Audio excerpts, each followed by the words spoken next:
नमस्कार दोस्तों। आज डायरी बाय डीएस में आपका स्वागत है। आज गबन का पार्ट 2 लेकर आई हूँ। तो चलिए शुरुआत करते हैं।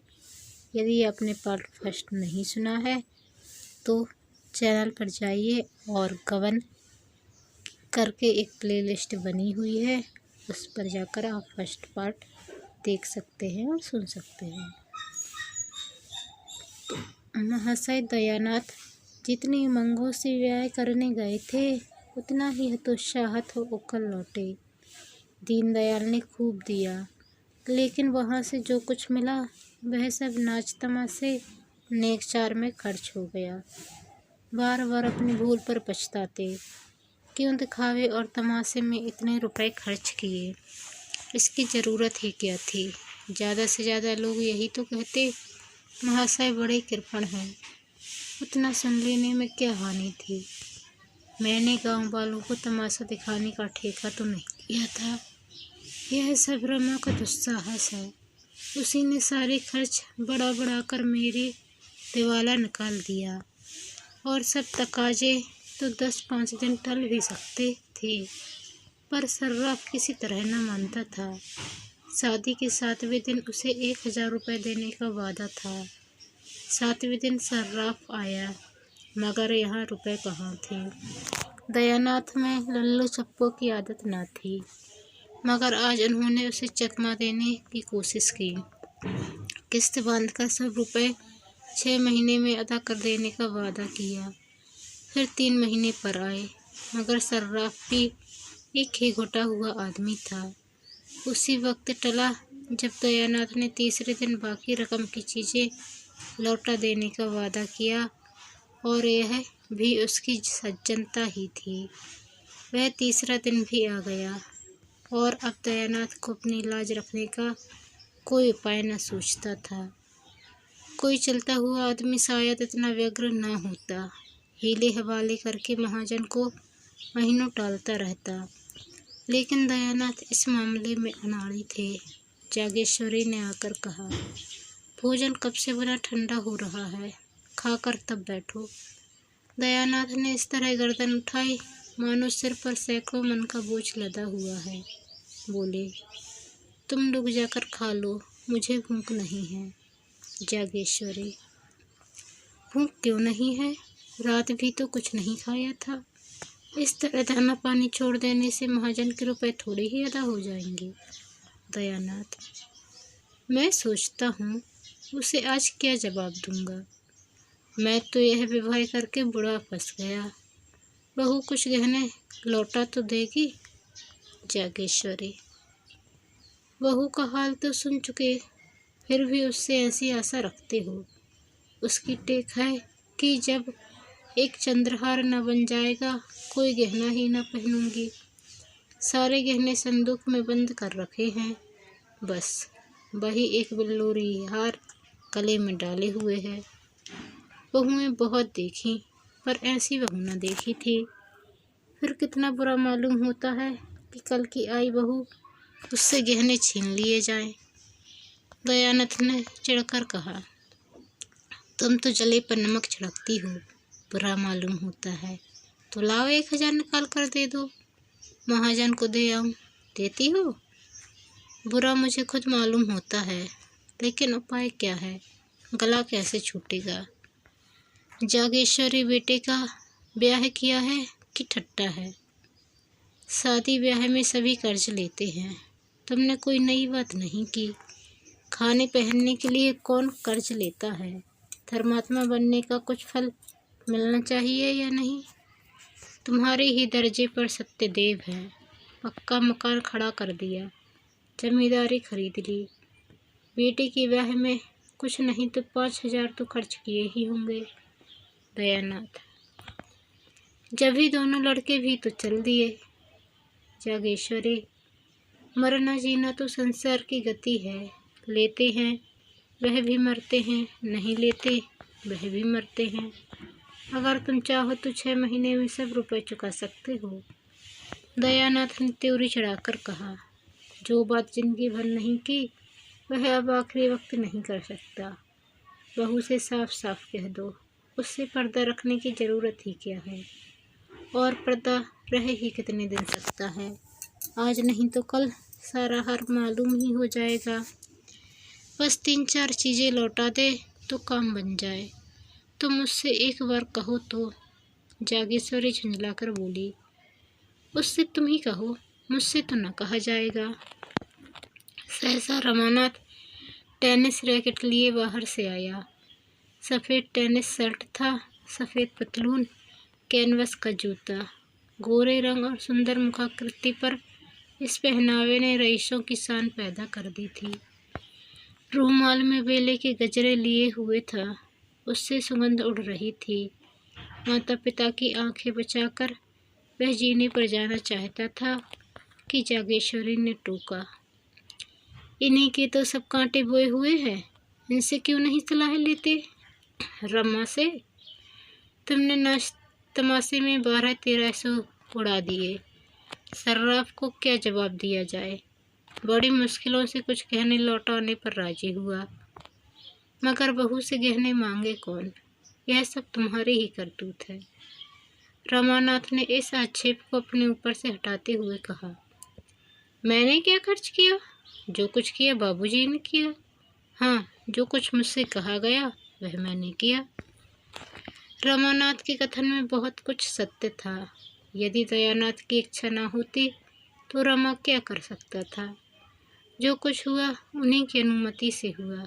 रमानाथ पर इल्ज़ाम रखने से तो कोई समस्या हल न हो सकती थी। बोले, मैं तुम्हें इल्ज़ाम नहीं देता भाई, किया तो मैंने ही, मगर यह बला तो किसी तरह सिर से टालनी चाहिए। सर्राफ का तकाजा है, कल उसका आदमी आवेगा, उसे क्या जवाब दिया जाएगा। मेरी समझ में तो यही एक उपाय है कि उतने रुपए के गहने उसे लौटा दिए जाएं। गहने लौटा देने में ही वह झंझट करेगा, लेकिन 10-20 रुपए के लोभ में लौटाने पर राजी हो जाएगा।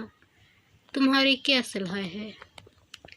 रमानाथ ने शर्माते हुए कहा, मैं इस विषय में क्या सलाह दे सकता हूँ, मगर मैं इतना कह सकता हूँ कि इस प्रस्ताव को वह खुशी से मंजूर न करेगी।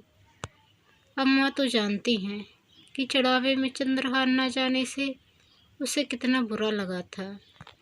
प्रण कर लिया है, जब तक चंद्रहार न बन जाएगा कोई गहना न पहनूंगी। जागेश्वरी ने अपने पक्ष का समर्थन होते देख खुश होकर कहा, यही तो मैं इनसे कह रही हूँ रमानाथ। रोना धोना मच जाएगा और इसके साथ घर का पर्दा भी खुल जाएगा। दयानाथ ने माथा से कोड़कर कहा, उससे पर्दा रखने की जरूरत है क्या। अपनी यथार्थ स्थिति को वह जितनी ही जल्दी समझ ले उतना ही अच्छा। रमानाथ ने जवानों के स्वभाव के अनुसार जालपा से खूब जीभ उड़ाई थी, खूब बड़बड़ कर बातें की थीं। जमींदारी है, उससे कई हजार का नफ़ा है, बैंक में रुपए हैं, उनका सूद आता है। जालपा से अब अगर गहने की बात कही गई तो रमानाथ को वह पूरा लवाड़िया समझेगी। बोला, पर्दा तो एक दिन खुल ही जाएगा, पर इतनी जल्दी खोल देने का नतीजा यही होगा कि वह हमें नीच समझने लगेगी। शायद अपने घर वालों को भी लिख भेजे, चारों तरफ बदनामी होगी। दयानाथ, हमने तो दीनदयाल से कभी न कहा था कि हम लखपति हैं। रमानाथ, तो आपने यही कब कहा था कि हम उधार गहने लाए हैं और 2-4 दिन में लौटा देंगे। आखिर यह सारा सॉन्ग अपनी थक बैठाने के लिए ही किया था या कुछ और। दयानाथ, लो फिर किसी दूसरे बहाने से मांगना पड़ेगा, बिना मांगे काम नहीं चल सकता। कल या तो रुपए देने पड़ेंगे या गहने लौटाने पड़ेंगे, और कोई राह नहीं। रमानाथ ने कोई जवाब न दिया। जागेश्वरी बोली, और कौन सा बहाना किया जाएगा। अगर कहा जाए किसी को मंगनी देना है तो शायद वह देगी नहीं, देगी भी तो 2-4 दिन में लौटाएंगे कैसे। दयानाथ को एक उपाय सूझा। बोले, अगर उन गहनों के बदले मुलम्मे के गहने दे दिए जाएं, मगर तुरंत ही उन्हें ज्ञात हो गया कि यह लचर बात है। खुद ही उसका विरोध करते हुए कहा, हाँ, बाद मुलम्मा उड़ जाएगा तो फिर लज्जित होना पड़ेगा। अक्ल कुछ काम नहीं करती। मुझे तो यही सोचता है कि सारी स्थिति उसे समझा दी जाए। जरा देर के लिए उसे दुख तो जरूर होगा, लेकिन आगे के वास्ते रास्ता साफ हो जाएगा। संभव है, जैसा दयानाथ का विचार था कि जाल पर रोध होकर शांत हो जाएगी, पर रमा की इसमें किरकिरी होती थी। फिर वह मुँह न दिखा सकेगा। जब वह उससे कहेगी, तुम्हारी जमींदारी क्या हुई, बैंक के रुपए क्या हुए, तो उसे क्या जवाब देगा? विरक्त भाव से बोला, इसमें बेइज्जती के सिवा और कुछ न होगा। आप क्या सर्राफ को 2-4-6 महीने नहीं टाल सकते? आप देना चाहें तो इतने दिनों में 1000-1200 रुपए बड़ी आसानी से दे सकते हैं। दयानाथ ने पूछा, कैसे? रमानाथ, उसी तरह जैसे आपके और भाई करते हैं। दयानाथ, वह मुझसे नहीं हो सकता। तीनों कुछ देर तक मौन बैठे रहे। दयानाथ ने अपना फैसला सुना दिया। जागेश्वरी और रमा को यह फैसला मंजूर न था, इसलिए अब इस गुत्थी को सुलझाने का भार उन्हीं दोनों पर था। जागेश्वरी ने भी एक तरह से निश्चय कर लिया था, दयानाथ को छक मारकर अपना नियम तोड़ना पड़ेगा। यह कहाँ की नीति है कि हमारे ऊपर संकट पड़ा हुआ हो और हम अपने नियमों की राह लापे जाएं। रमानाथ पूरी तरह फंसा था। वह खूब जानता था कि पिताजी ने जो काम कभी नहीं किया वह आज न करेंगे। उन्हें जालपा से गहने मांगने में कोई संकोच न होगा, और यही वह न चाहता था। वह पछता रहा था कि मैंने क्यों जालपा से डींगे मारे। अब अपने मुँह की लाली रखने का सारा भार उसी पर था। जालपा की अनुपम छवि ने पहले ही दिन उस पर मोहिनी डाल दी थी। वह अपने सौभाग्य पर फूला न समाता था। क्या यह घर ऐसी अनन्य सुंदरी के योग्य था? जालपा के पिता 5 रुपए के नौकर थे, पर जालपा ने कभी अपने घर में झाड़ू न लगाई थी, कभी अपनी धोती न छाटी थी, अपना बिछावन न बिछाया था, यहाँ तक कि अपनी की धोती की खींच तक न सी थी। दयानाथ 50 रुपए पाते थे, पर यहाँ केवल चौका वासन करने के लिए महरी थी। बाकी सारा काम अपने ही हाथों करना पड़ता था। जालपा शहर और देहात का फर्क क्या जाने। शहर में रहने का उसे कभी अवसर ही न पड़ा था। वह कई बार पति और सास से सासचर पूछ चुकी थी, क्या यहाँ कोई नौकर नहीं है? जालपा के घर दूध, दही, घी की कमी नहीं थी। यहाँ बच्चों को भी दूध मयस्सर न था। इन सारे अभावों की पूर्ति के लिए रमानाथ के पास मीठी मीठी बड़ी बड़ी बातों के सिवा और क्या था?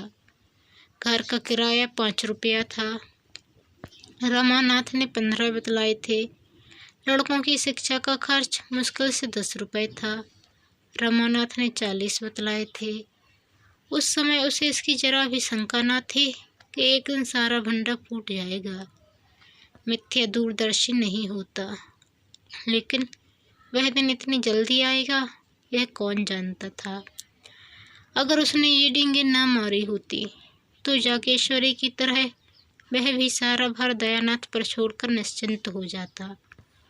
लेकिन इस वक्त वह अपने ही बनाए हुए जाल में फंस गया था। कैसे निकले?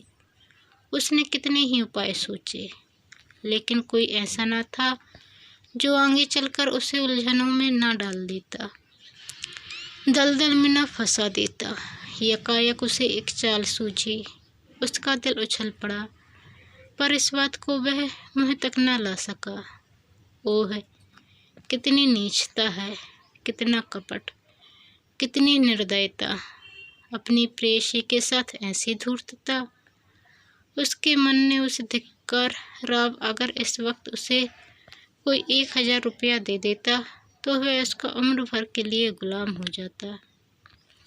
दयानाथ ने पूछा, कोई बात सूझी?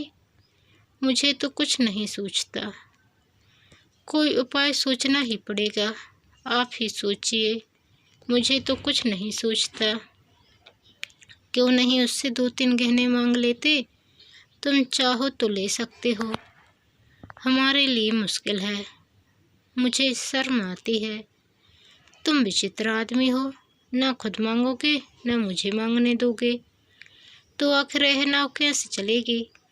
मैं एक बार नहीं 1000 बार कह चुका हूँ कि मुझसे कोई आशा मत रखो। मैं अपने आखिरी दिन जेल में नहीं काट सकता। इसमें शर्म की क्या बात है? मेरी समझ में नहीं आता। किसके जीवन में ऐसे कुअवसर नहीं आते? तुम ही अपनी माँ से पूछो। जागेश्वरी ने अनुमोदन किया। मुझसे तो नहीं देखा जाता था कि अपना आदमी चिंता में पड़ा रहे, मैं गहने पहनी बैठी रहूं। नहीं तो आज मेरे पास भी गहने ना होते। एक एक करके सब निकल गए। विवाह में 5000 से कम का चढ़ावा नहीं गया था, मगर 5 ही साल में सब सुहा हो गया। तब से एक छल्ला बनवाना भी नसीब न हुआ। दयानाथ जोर देकर बोले, शर्म करने का यह अवसर नहीं है, इन्हें मांगना पड़ेगा। रमानाथ ने झेंपते हुए कहा, मैं मांग तो नहीं सकता, कहिए उठा लाऊं। यह कहते कहते लज्जा, क्षोभ और अपनी नीचता के ज्ञान से उसकी आंखें सजल हो उठीं। दयानाथ ने भौचक होकर कहा, उठा लाओगे उससे छिपाकर? रमानाथ ने तीव्र कंठ से कहा, और आप क्या समझ रहे हैं? दयानाथ ने माथे पर हाथ रख लिया और एक क्षण के बाद आहत कंठ से बोले, नहीं, मैं ऐसा न करने दूंगा। मैंने छल कभी नहीं किया और न कभी करूंगा, वह भी अपनी बहू के साथ। छी छी, जो काम सीधे से चल सकता है उसके लिए यह फरेब। कहीं उसकी निगाह पड़ गई तो समझते हो वह तुम्हें दिल में क्या समझेगी? मांग लेना इससे कहीं अच्छा है। रमानाथ, आपको इससे क्या मतलब? मुझसे चीज़ें ले लीजिएगा, मगर जब आप जानते थे यह नौबत आएगी तो इतने जेवर ले जाने की ज़रूरत ही क्या थी? व्यर्थ की विपत्ति मोल ली। इससे कई लाख गुना अच्छा था कि आसानी से जितना ले जा सकते उतना ही ले जाते। उस भोजन से क्या लाभ कि पेट में पीड़ा होने लगे। मैं तो समझ रहा था कि आपने कोई मार्ग निकाल लिया होगा। मुझे क्या मालूम था कि आप मेरे सिर यह मुसीबतों की टोकरी पटक देंगे, वरना मैं उन चीज़ों को कभी ना ले जाने देता। दयानाथ कुछ लज्जित होकर बोले, इतने पर भी चंद्रहार ना होने से वहाँ हाय तौबा मच गई। रमानाथ, उस हाय तौबा से हमारी क्या हानि हो सकती थी?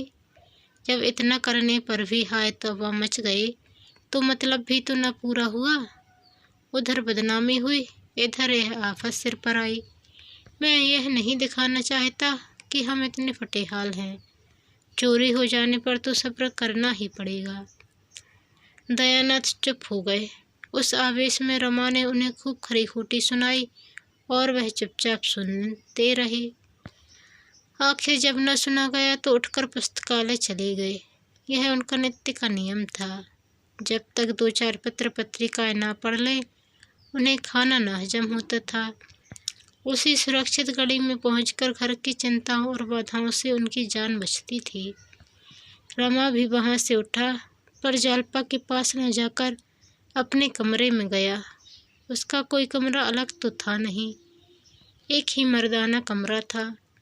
इसी में दयानाथ अपने दोस्तों से गपशप करते, दोनों लड़के पढ़ते और रमा मित्रों के साथ शतरंज खेलता। रमा कमरे में पहुंचा तो दोनों लड़के ताश खेल रहे थे। गोपी का 13वां साल था, विशंभर का 9वां। दोनों रमा से थर थर कांपते थे। रमा खुद खूब ताश और शतरंज खेलता, पर भाइयों को खेलते देखकर हाथ में खुजली होने लगती थी। खुद चाहे दिन भर सैर सपाटे किया करे, मगर क्या मजाल कि भाई कहीं घूमने निकल जाएं। दयानाथ खुद लड़कों को कभी न मारते थे। अवसर मिलता तो उनके साथ खेलते थे उन्हें कनकौए उड़ाते देखकर उनके बाल प्रकृति सजग हो जाती थी। 2-4 पैंच लड़ा देते। बच्चों के साथ कभी कभी गुल्ली डंडा भी खेलते थे। इसलिए लड़के जितना रमा से डरते उतना ही पिता से प्रेम करते थे। रमा को देखते ही लड़कों ने ताश को टाट के नीचे छिपा दिया और पढ़ने लगे। सिर झुकाए शपथ की प्रतीक्षा कर रहे थे, पर रमानाथ ने शपथ नहीं लगाई। मोड़े पर बैठकर गोपीनाथ से बोला, तुमने भांग की दुकान देखी है ना नुक्कड़ पर? गोपीनाथ प्रसन्न होकर बोला, हाँ देखी, क्यों नहीं। जाकर 4 पैसे का माजूम ले लो, दौड़े हुए आना। हाँ, हलवाई की दुकान से आधा सेर मिठाई भी लेते आना। यह रुपया लो। कोई 15 मिनट में रमा ये दोनों चीज़ें ले जालपा के कमरे की ओर चला। रात के 10 बज गए थे। जालपा खुली हुई छत पर लेटी हुई थी। जेठ की सुनहरी चांदनी में सामने फैले हुए नगर के कलश, गुंबद और वृक्ष स्वप्न चित्रों से लगते थे। जालपा की आंखें चंद्रमा की ओर लगी हुई थीं। उसे ऐसा मालूम हो रहा था मैं चंद्रमा की ओर उड़ी जा रही हूँ। उसे अपनी नाक में खुश्की, आँखों में जलन और सिर में चक्कर मालूम हो रहा था। कोई बात ध्यान में आती ही भूल जाती और बहुत याद करने पर भी याद न आती थी। एक बार घर की याद आ गई, रोने लगी। एक ही क्षण में सहेलियों की याद आ गई, हंसने लगी। सहसा रमानाथ हाथ में एक पोटली लिए मुस्कुराता हुआ आया और चारपाई पर बैठ गया। जालपा ने उठकर पूछा, पोटली में क्या है? रमानाथ, बूझ जाओ तो जानू। जालपा, हंसी का गोलगप्पा है, यह कहकर हंसने लगी। रमानाथ, मतलब? जालपा, तो प्रेम की पिटारी होगी। रमानाथ, ठीक, मैं आज तुम्हें फूलों की देवी बनाऊंगा। जालपा खिल उठी। रमा ने बड़े अनुराग से उसे फूलों के गहने पहनाने शुरू किए। फूलों के शीतल कोमल स्पर्श से जालपा के कोमल शरीर में गुदगुदी सी होने लगी। उन्हीं फूलों की भांति उसका एक एक रोम प्रफुल्लित हो गया। रमा ने मुस्कुराकर कहा, कुछ उपहार? जालपा ने कुछ उत्तर न दिया। इस वेश में पति की ओर ताकते हुए भी उसे संकोच हुआ। उसकी बड़ी इच्छा हुई कि जरा आईने में अपनी छवि देखे। सामने कमरे में लैंप जल रहा था। वह उठकर कमरे में गई और आईने के सामने खड़ी हो गई। नशे की तरंग में उसे ऐसा मालूम हुआ कि मैं सचमुच फूलों की देवी हूँ। उसने पानदान उठा लिया और बाहर आकर पान बनाने लगी। रमा को इस समय अपने कपट व्यवहार पर बड़ी ग्लानि हो रही थी। जालपा ने कमरे से लौटकर प्रेमोल्लासित नज़रों से उसकी ओर देखा तो उसने मुँह उधर कर लिया। उस सरल विश्वास से भरी हुई आंखों के सामने वह ताक न सका। उसने सोचा, मैं कितना बड़ा कायर हूँ। क्या मैं बाबूजी को साफ साफ जवाब न दे सकता था? मैंने हामी ही क्यों भरी? क्या जालपा से घर की दशा साफ साफ कह देना मेरा कर्तव्य न था? उसकी आंखें भर आईं। जाकर मुंडेर के पास खड़ा हो गया। प्रणय के उस निर्मल प्रकाश में उसका मनोविकार किसी भयंकर जंतु की भांति घूरता हुआ जान पड़ता था। उसे अपने ऊपर इतनी घृणा हुई कि एक बार जी में आया सारा कपट व्यवहार खोल दूं, लेकिन संभल गया। कितना भयंकर परिणाम होगा। जालपा की नज़रों से फिर जाने की कल्पना ही उसके लिए असह्य थी। जालपा ने प्रेम सरस नज़रों से देखकर कहा, मेरे दादाजी तुम्हें देखकर गए और अम्मा जी से तुम्हारा बखान करने लगे, तो मैं सोचती थी कि तुम कैसे होगे। मेरे मन में तरह तरह के चित्र आते थे। रमानाथ ने एक लंबी सांस खींची, कुछ जवाब न दिया। जालपा ने फिर कहा, मेरी सखियां तुम्हें देखकर मुग्ध हो गई। शहजादी तो खिड़की के सामने से हटती ही ना थी। तुमसे बातें करने की उसकी बड़ी इच्छा थी। जब तुम अंदर गए थे तो उसी ने तुम्हें पान के बीड़े दिए थे, याद है? रमा ने कोई जवाब न दिया। जालपा: अजी, वही जो रंग रूप में सबसे अच्छी थी, जिसके गाल पर एक तिल था। तुमने उसकी ओर बड़े प्रेम से देखा था। बेचारी लाज के मारे गड़ गई थी। मुझसे कहने लगी, जीजा तो बड़े रसिक जान पड़ते हैं। सखियों ने उसे खूब चिढ़ाया। बेचारी रुआंसी हो गई, याद है? रमा ने मानो नदी में डूबते हुए कहा। मुझे तो याद नहीं आता। जालपा: अच्छा, आपकी चलोगी तो दिखा दूंगी। आज तुम बाजार की तरफ गए थे कि नहीं? रमा ने सिर झुकाकर कहा। आज तो फुर्सत नहीं मिली। जाओ, मैं तुमसे ना बोलूँगी। रोज हीले हवाले करते हो। अच्छा, कल ला दोगे ना? रमानाथ का कलेजा महसूस उठा। यह चंद्रहार के लिए इतनी विकल हो रही है, इसे क्या मालूम कि दुर्भाग्य इसका सर्वस्व लूटने का सामना कर रहा है। जिस सरल बालिका पर उसे अपने प्राणों को न्यौछावर करना चाहिए था, उसी का सर्वस्व अपहरण करने पर वह तुला हुआ है। वह इतना व्यग्र हुआ कि जी में आया कोठे से कूदकर प्राणों का अंत कर दे। आधी रात बीत चुकी थी। चंद्रमा चोर की भांति एक वृक्ष की आड़ में झांक रहा था। जालपा पति के गले में हाथ डाले हुए निद्रा में मग्न थी। रमा मन में विकट संकल्प करके धीरे से उठा, पर निद्रा की गोद में सोए हुए पुष्प प्रदीप ने उसे अस्थिर कर दिया। वह एक क्षण खड़ा मुग्ध नजरों से जालपा की निद्रा वहशित मुख की ओर देखता रहा। कमरे में जाने का साहस न हुआ, फिर लेट गया। जालपा ने चौंक कर पूछा, कहाँ जाते हो? क्या सवेरा हो गया? रमानाथ: अभी तो बड़ी रात है। जालपा: तो तुम बैठे क्यों हो? रमानाथ: कुछ नहीं, जरा पानी पीने उठा था। जालपा ने प्रेमातुर होकर रमा के गले में बाहें डाल दी और उसे सुलाकर कहा, तुम इस तरह मुझ पर टोना करोगे तो मैं भाग जाऊंगी। न जाने किस तरह ताकते हो, क्या करते हो, क्या मंत्र पढ़ते हो कि मेरा मन चंचल हो जाता है। वासंती सच कहती थी, पुरुषों की आंख में टोना होता है। रमा ने फटे हुए स्वर में कहा, टोना नहीं कर रहा हूँ, आंखों की प्यास बुझा रहा हूँ। दोनों फिर सोए, एक उल्लास में डूबी हुई, दूसरा चिंता में मग्न। 3 घंटे और गुजर गए। द्वादशी की चांद ने अपना विश्व दीपक बुझा दिया। प्रभात की शीतल समीर प्रकृति कुमत के प्याले पिलाती फिरती थी। आधी रात तक जागने वाला बाजार भी सो गया। केवल रमा अभी तक जाग रहा था। मन में भांति भांति के तर्क वितर्क उठने के कारण वह बार बार उठता था और फिर लेट जाता था। आखिर जब 4 बजने की आवाज़ कान में आई तो घबरा कर उठ बैठा और कमरे में जा पहुंचा। गहनों का संदूकचा अलमारी में रखा हुआ था। रमा ने उसे उठा लिया और थर थर कांपता हुआ नीचे उतर गया।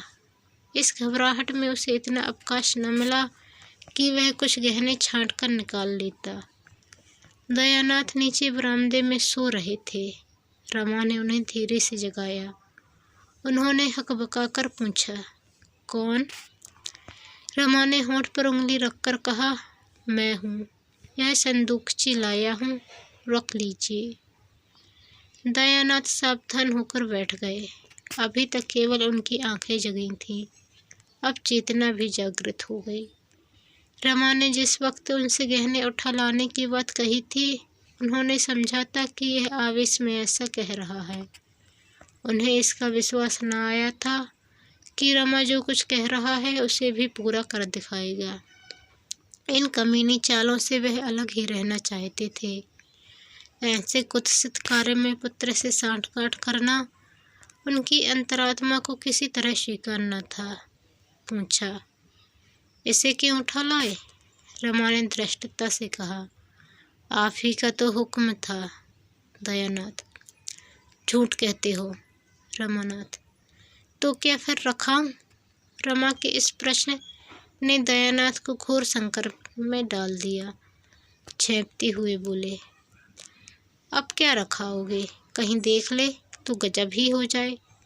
वही काम करोगे जिसमें जग हंसाई हो। खड़े क्या हो? संदूकची मेरे बड़े संदूक में रखाओ और जाकर लेट रहो। कहीं जाग पड़े तो बस। बरामदे के पीछे दयानाथ का कमरा था। उसमें एक देवदार का पुराना संदूक रखा था। रमा ने संदूकची उसके अंदर रख दी और बड़ी फुर्ती से ऊपर चला गया। छत पर पहुंचकर उसने आहट ली। जालपा पिछले पहर की सुखद निद्रा में मग्न थी। रमा ज्यों ही चारपाई पर बैठा, जालपा चौंक पड़ी और उससे चिमट गई। रमा ने पूछा, क्या हुआ? तुम चौंक क्यों पड़ी? जालपा ने इधर उधर प्रसन्न नजरों से ताककर कहा, कुछ नहीं, एक स्वप्न देख रही थी। तुम बैठे क्यों हो? कितनी रात है अभी? रमा ने लेटते हुए कहा, सवेरा हो रहा है। क्या स्वप्न देखती थी? जालपा, जैसे कोई चोर मेरे गहनों की संदूकची उठाई लिए जाता हो। रमा का हृदय इतने जोर से धक धक करने लगा मानो उस पर हथौड़े पड़ रहे हैं। खून सर्द हो गया, परंतु संदेह हुआ, कहीं इसने मुझे देख तो नहीं लिया। वह जोर से चिल्ला पड़ा, चोर चोर। नीचे बरामदे में दयानाथ भी चिल्ला उठे, चोर चोर। जालपा घबरा कर उठी, दौड़ी हुई कमरे में गई, झटके से अलमारी खोली। संदूकची वहां न थी। मूर्छित होकर गिर पड़ी। सवेरा होते ही दयानाथ गहने लेकर सर्राफ के पास पहुंचे और हिसाब होने लगा। सर्राफ के 1500 रुपये आते थे, मगर वह केवल 1500 रुपये के गहने लेकर संतुष्ट न हुआ। बिके हुए गहनों पर वह वक्रे पर ही ले सकता था। बिकी हुई चीज कौन वापस लेता है? रोकड़ पर दिए होते तो दूसरी बात थी। इन चीज़ों का तो सौदा हो चुका था। उसने कुछ ऐसी व्यापारिक सिद्धांत की बातें की, दयानाथ को कुछ ऐसा शिकंजे में कसा कि बेचारे को हाँ हाँ करने के सिवा और कुछ न सूझा। दफ्तर का बाबू चतुर दुकानदार से क्या पेश आता। 1500 रुपये में 2500 रुपये के गहने भी चले गए, ऊपर से 50 रुपये और बाकी रह गए। इस बात पर पिता पुत्र में कई दिन खूब वाद विवाद हुआ। दोनों एक दूसरे को दोषी ठहराते रहे। कई दिन आपस में बोलचाल बंद रही, मगर इस चोरी का हाल गुप्त रखा गया। पुलिस को खबर हो जाती तो भंडा फट जाने का भय था। जालपा से यही कहा गया कि माल तो मिलेगा नहीं, व्यर्थ का झंझट भले ही होगा। जालपा ने भी सोचा, जब माल ही ना मिलेगा तो रपट व्यर्थ क्यों की जाए। जालपा को गहनों से जितना प्रेम था उतना कदाचित संसार की और किसी वस्तु से न था। और उसमें आश्चर्य की कौन सी बात थी। जब वह 3 वर्ष की अबोध बालिका थी, उस वक्त उसके लिए सोने के चूड़े बनवाए गए थे। दादी जब उसे गोद में खिलाने लगती तो गहनों की ही चर्चा करती। तेरा दूल्हा तेरे लिए बड़े सुंदर गहने लाएगा, ठमक ठमक कर चलेगी। जालपा पूछती, चांदी के होंगे कि सोने के? दादी जी, दादी कहती, सोने के होंगे बेटी, चांदी के क्यों लाएगा? चांदी के लाए तो तुम उठाकर उसके मुंह पर पटक देना। मानकी छेड़कर कहती, चांदी के तो लाएगा ही, सोने के उसे कहाँ मिले जाते हैं। जालपा रोने लगती। इस बूढ़ी दादी, मानकी, घर की मेहरियाँ, पड़ोसने और दीनदयाल सब हंसते। उन लोगों के लिए यह विनोद का अशेष भंडार था। बालिका जब जरा और बड़ी हुई तो गुड़ियों के ब्याह करने लगी। लड़की की ओर से चढ़ावे जाते, दुल्हन को गहने पहनाती, डोली में बैठाकर विदा करती। कभी कभी दुल्हन गुड़िया अपने गुए दूल्हे से गहनों के लिए मान करती। गुड्डा बेचारा कहीं न कहीं से गहने लाकर स्त्री को प्रसन्न करता था। उन्हीं दिनों बिसाती ने उसे वह चंद्रहार दिया जो अब तक उसके पास सुरक्षित था। जरा और बड़ी हुई तो बड़ी बूढ़ियों में बैठकर गहनों की बातें सुनने लगी। महिलाओं के उस छोटे से संसार में इसके सिवा और कोई चर्चा ही न थी। किसने कौन कौन गहने बनवाए, कितने दाम लगे, ठोस हैं या पोले, जड़ाऊ हैं या सादे, किस लड़की के विवाह में कितने गहने आए, इन्हीं महत्वपूर्ण विषयों पर नित्य आलोचना प्रत्योचना टीका टिप्पणी होती रहती थी। कोई दूसरा विषय इतना रोचक, इतना ग्राह्य हो ही नहीं सकता था। इस आभूषण मंडित संसार में पली हुई जालपा का यह आभूषण प्रेम स्वाभाविक ही था। महीने भर से ऊपर हो गया। उसकी दशा ज्यों की त्यों है, ना कुछ खाती पीती है, ना किसी से हंसती बोलती है। खाट पर पड़ी हुई शून्य नजरों में से शून्य अवकाश की ओर ताकती रहती है। सारा घर समझाकर हार गया, पड़ोस ने समझाकर हार गई, दीनदयाल आकर समझा गए, पर जालपा ने रोक सैया न छोड़ी। उससे अब घर में किसी पर विश्वास नहीं है, यहाँ तक कि रमा से भी उदासीन रहती है।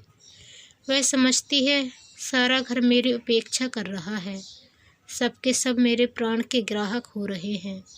जब इनके पास इतना धन है तो फिर मेरे गहने क्यों नहीं बनवाते। जिससे हम सबसे अधिक स्नेह रखते हैं उसी पर सबसे अधिक रोष भी करते हैं। जालपा को सबसे अधिक क्रोध रमानाथ पर था। करे अपने माता पिता से जोर देकर कहते तो कोई इनकी बात न टाल सकता, पर यह कुछ कहें भी इनके मुँह में तो दही जमा हुआ है। मुझसे प्रेम होता तो यूँ निश्चिंत न बैठे रहते, जब तक सारी चीज़ें न बनवा लेते। रात को नींद न आती। मुँह देखे कि मोहब्बत है, माँ बाप से कैसे कहें। जाएंगे तो अपनी ही ओर, मैं कौन हूँ। वह रमा से केवल खिंची ही न रहती थी। वह कभी कुछ पूछता तो दो चार जली कुटी सुना देती। बेचारा अपना सुमह लेकर रह जाता। गरीब अपनी ही लगाई हुई आग में जला जाता था। अगर वह जानता कि उन डीगों का यह फल होगा तो वह जबान पर मुहर लगा लेता। चिंता और ग्लानि उसके हृदय को कुचले डालती थी। कहाँ सुबह से शाम तक हंसी कह कहे सैर सपाटे में कटते थे, कहाँ अब नौकरी की तलाश में ठोकरें खाता फिरता था। सारी मस्ती गायब हो गई। बार बार अपने पिता पर क्रोध आता। यह चाहते तो 2-4 महीने में सब रुपए अदा हो जाते, मगर इन्हें क्या फिक्र। मैं चाहे मर जाऊं, पर यह अपने टेक न छोड़ेंगे। उसके प्रेम से भरे हुए निष्कपट हृदय में आग सी सुलगती रहती थी। जालपा का मुरझाया हुआ मुख देखकर उसके मुँह से ठंडे सांस निकल जाती थी। वह सुखद प्रेम स्वप्न इतनी जल्द भग्न हो गया। क्या वे दिन फिर कभी आएंगे। 3000 के गहने कैसे बनेंगे। अगर नौकर भी हुआ तो ऐसा कौन सा बड़ा ओहदा मिल जाएगा। 3000 तो शायद 3 जन्म में भी न जमा हो। वह कोई ऐसा उपाय सोच निकालना चाहता था जिसमें वह जल्द से जल्द अतुल संपत्ति का स्वामी हो जाए। कहीं उसके नाम कोई लॉटरी निकल आती, फिर तो वह जालपा को आभूषणों से मर देता। सबसे पहले चंद्रहार बनवाता, उसमें हीरे जड़े होते। अगर इस वक्त उसे जाली नोट बनाना आ जाता तो अवश्य बनाकर चला देता। एक दिन वह शाम तक नौकरी की तलाश में मारा मारा फिरता रहा। शतरंज की बदौलत उसका कितने ही अच्छे अच्छे आदमियों से परिचय था, लेकिन वह संकोच और डर के कारण किसी से अपनी स्थिति प्रकट न कर सकता था। यह भी जानता था कि यह मान सम्मान उसी वक्त तक है जब तक किसी के सामने मदद के लिए हाथ नहीं फैलाता। यह आन टूटी फिर कोई बात भी न पूछेगा। कोई ऐसा भला मानुस न दिखता था जो कुछ बिना कहे ही जान जाता और उसे कोई अच्छी सी जगह दिला दे। आज उसका चित्त बहुत ठीक था। मित्रों पर ऐसा क्रोध आ रहा था कि एक एक को फटकारे और आए तो द्वार से धुतकार दे। अब किसी ने शतरंज खेलने को बुलाया तो ऐसी फटकार सुनाऊंगा कि बच्चा याद करे। मगर वह जरा गौर करता तो उसे मालूम हो जाता कि इस विषय में मित्रों को इतना दोष न था जितना खुद उसका। कोई ऐसा मित्र न था जिससे उसने बढ़कर बातें न की हों। वह उसकी आदत थी। घर की असली दशा को वह सदैव बदनामी की तरह छिपाता रहा और यह उसी का फल था कि इतने मित्रों के होते हुए भी वह बेकार था। वह किसी से अपनी मनोव्यथा न कह सकता था और मनोव्यथा सांस की भांति अंदर घुटकर असह्य हो जाती है। घर में आकर मुँह लटकाए हुए बैठ गया।